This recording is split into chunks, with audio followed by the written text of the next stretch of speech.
सभी को राधे राधे और हमारे प्यारे जगत गुरु महाराज कृपालु देव जी को प्रणाम। और आई फील ब्लेस्ड कि मैं यहाँ आई। मैं यहाँ बहुत टाइम से आना चाह रही थी और शिवाजी के कांटेक्ट में थी और शायद जून के महीने में आना चाह रही थी पर नहीं आ पाई फॉर वट एवर रीज़न। और जैसे अभी किसी ने बोला इन सर ने कि वो बड़े हार्श से लगे, ऐसा कुछ मुझे नहीं लगा। और ऑन द कॉन्ट्ररी मैं पूछ रही थी कि बीच बीच में कोई अपडेट है, बताइए बताइए करके।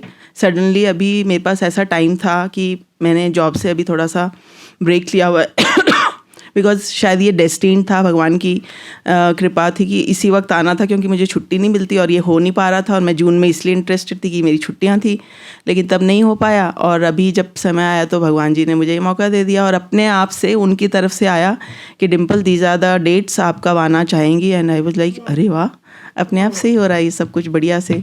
तो मैंने बोला हाँ मैं आना चाहूँगी और मैं आ गई यहाँ पर और आप सबके साथ मिली यहाँ पर। सो मुझे बहुत अच्छा लगा। कुछ चीज़ें मैं ऑलरेडी कर चुकी हूँ बट ये एक बिल्कुल ही डिफरेंट एरिना है।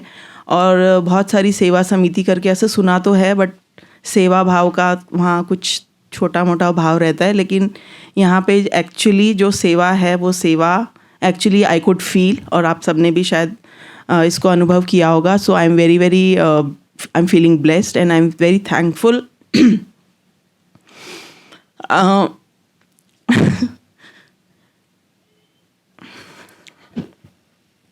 for the opportunity and to all the members here, Shivaji, Dr. Sabreti ma'am and Aarti and even Saloni, नहीं शिखा और सारे जो भी स्टाफ थे सबका, बिकॉज इतने उन्होंने हमें ध्यान से मिलकर एक एक चीज़ का इतना हमारा ध्यान रखा जितना शायद हमारे घर पे भी कभी कभी नहीं पॉसिबल हो पाता। सो बहुत अच्छा लगा वो काइंड हॉस्पिटैलिटी।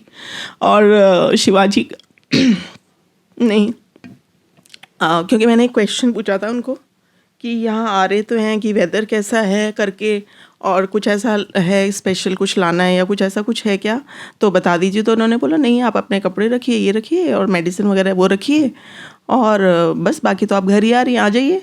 एंड वो एक्चुअली वो बोलना था उनका, लेकिन वो एक्चुअली आई फेल्ट इट कि घर ही आ रहे हैं तो everything was taken care of. और जैसे सुबह आके एकदम से जो टाइमिंग्स हैं उसी टाइम वो हो रहा है। रेवती जी भी आ रही हैं अपना कि भाई सब ठीक है, पूछ रहे हैं करके और सबके साथ ही। और सबने मतलब मुझे जो इंटरेक्शन हुआ उसमें पता चल रहा है कि एवरीबडी गुड सेंस दैट। तो अच्छा है कि तो कभी सोचते हैं कि हम भी क्या ऐसा कर पाएंगे कभी।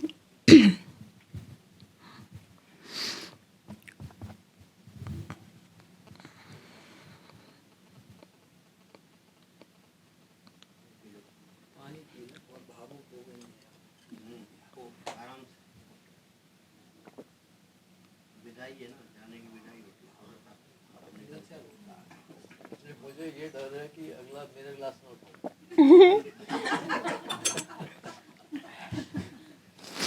ग्लास में रही है वो पानी पी के मैं ऑलरेडी 2 पी चुकी हूँ और ज़रूरत पड़ेगी तो पी लूँगी। I will not hesitate. तो एक अच्छी सी बात मैंने पढ़ी थी, मैं पढ़ के सुनाना चाह रही थी लेकिन मैं अभी वैसे ही बोलूँगी। उसमें ये था कि जब हम घर में सजावट करते हैं, दिवाली जैसे अभी गई है तो रंगोली बनाते हैं हम घर, और उसमें ज़रा सा भी इधर उधर हो जाता है तो उसको कैसे हम वापस ठीक करने की कोशिश करते हैं। तो इतना जो बहुमूल्य हमें जीवन दिया गया तो इसको सुंदर बनाने के लिए क्यों नहीं करें। तो ये मुझे लगा जो यहाँ आना ये अपने जीवन को सुंदर बनाने की एक कड़ी है। और आगे और इस तरह की हम खोज करते रहेंगे और अच्छे अपना जीवन को बनाएंगे जो हमें बहुत मुश्किल से मिला है। तो इसको सुंदर बनाने की ये कड़ी है, मुझे ऐसा लग रहा है ये। और जो अभी मैंने क्या सीखा यहाँ से सर कुछ बोल रहे थे उसी वक्त मेरे दिमाग में उपजा, मैं सोच रही थी बोलूँ बट शायद नहीं बोला। फिर अभी मेरे को लगा अभी बेटर है बोलना कि जो इसे अभी तक यही सिखा रहे हैं कि ज़िंदा खाइए, तो मुझे लगा ज़िंदा खाइए और ज़िंदा दिल रहिए। So this is what I have gained और यही शायद सबने सीखा होगा। So thank you once again to all the members. और सारे जो मेंबर्स हैं इतने टैलेंटेड हैं, और जो यहाँ सब आए उनसे इंटरेक्शन रहा तो पता चला कि जैसे सर ने बोला डाइवर्सिफाइड लोगों से मिलने का मौका मिलता है, and you get to connect with different people, so that gives you a different experience altogether. So the experience has been wonderful. So thank you everyone. और मेरी वजह से किसी को कुछ प्रॉब्लम हुई है तो आई am very very sorry for that. So thank you.